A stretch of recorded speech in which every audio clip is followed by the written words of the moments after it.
So let's dive into a parable, shall we? It's a story, but it's really about the hidden dangers of, well, of comfort. It asks this really tough question. What's the actual price we pay for a good night's sleep?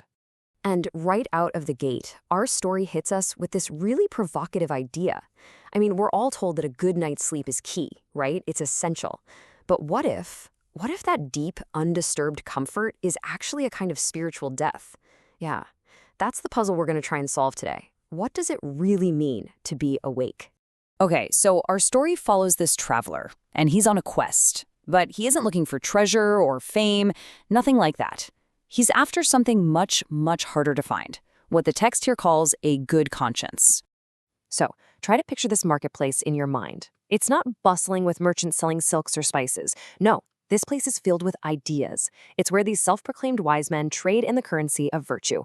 And that's exactly why our traveler is here. He's come to find the secret to a peaceful soul.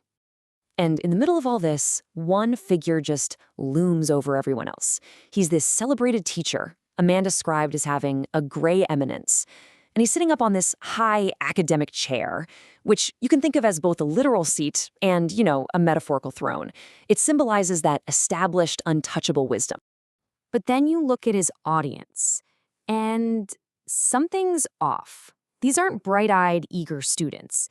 The text calls them a flock of heavy-lidded youths. They're drowsy, they're passive, almost like they're hypnotized. And that's our first big clue, right? The wisdom being sold here might not be what it seems. Something just feels wrong. So what exactly is this teacher's big idea? What's his gospel? Well, from his big chair, he's preaching a sermon all about serenity. It's a philosophy that, on the surface, sounds pretty comforting, and it's all built around one single, simple concept. And here it is. This is his number one commandment. It's not seek truth or be courageous or anything like that. It's honor sleep. That's it. The highest value, the absolute first principle of his entire worldview is getting an undisturbed night's rest. Everything else, totally secondary. Okay, so how do you actually achieve this sacred sleep? Well, the teacher has a system. He lays out these virtues, the 10 truths and the 10 overcomings. But get this, they aren't about building character or becoming a better person. Nope, they're basically just transactions. They're the price you pay every day to buy yourself a night of quiet, untroubled dreams. And that's really the core of his whole philosophy. Virtue isn't some noble pursuit. It's just spiritual accounting. It's like balancing a ledger. It's got nothing to do with striving for greatness. It's all about balancing the books each day. You just do enough good stuff to keep your conscience quiet so it doesn't, as the text says, kick against the covers at night. This is spiritual debt management, not soul crafting. But now, the story starts to shift.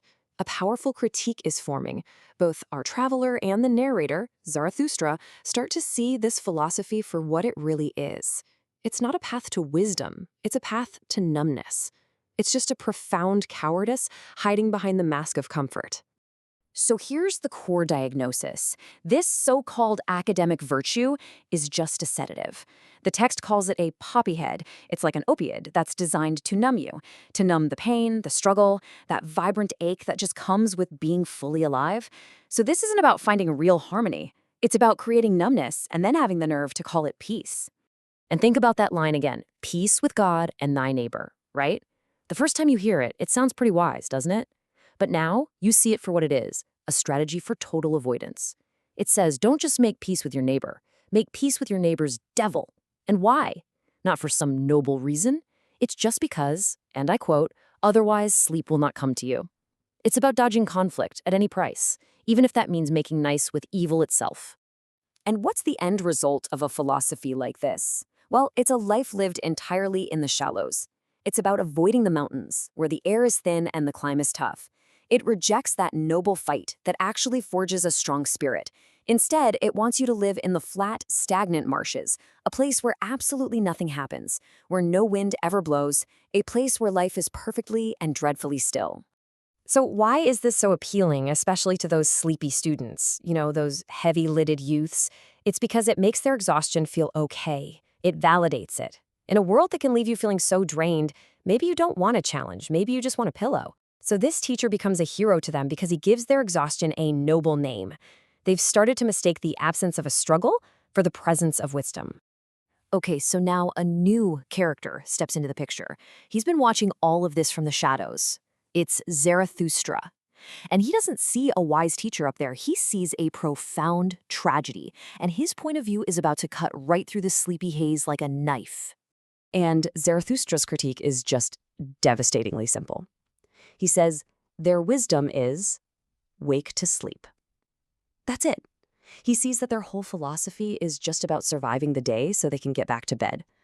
For these people, life itself has become this brief, annoying interruption between long naps. And this right here is Zarathustra's final judgment. That high academic chair, that big symbol of authority and wisdom, he says it's nothing more than a gilded coffin for the soul. Yeah, it looks impressive, it's all shiny and covered in gold, but inside, the spirit is dead. It's a tomb waiting for anyone who chooses comfort over being truly alive.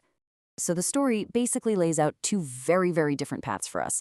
On one hand, you've got the teacher's wisdom. Honor sleep, seek peace, avoid struggle, all for the reward of quiet dreams. And on the other hand, you have the wanderer's path. Endure the storm, climb the mountain, embrace all of existence, and just try to stay awake. So, faced with this choice, our traveler, remember, the guy who came here looking for a good conscience in the first place, he finally gets it. He sees the real price of the peace being sold in this marketplace, and he makes his decision. And he rejects all of it. He literally turns his back on the whole scene. The high chair, the droning teacher, the sleeping students. He just walks away from that promise of easy rest because he now sees it for what it is. A sickness of the will. It's a desire for this eternal, boring twilight instead of the brilliant, difficult, amazing light of a great noon. And that's really the ultimate lesson of this whole parable, isn't it? That it's better to be a sleepless wanderer caught in a storm, to be alive and aware and even in pain, than to be a comfortable, celebrated master of a philosophy that just puts your soul to sleep. Because like we heard at the very beginning, he who sleeps well has already begun to die. And so the story leaves us with this question, directed right at us. The world is absolutely full of these gilded coffins, these comfortable chairs, offering us an easy life in exchange for our vitality. They are everywhere. But the spirits, the people who actually choose to stay awake, well, they're few and far between. So the question is pretty simple, really. Which one are you seeking, the chair or the spirit?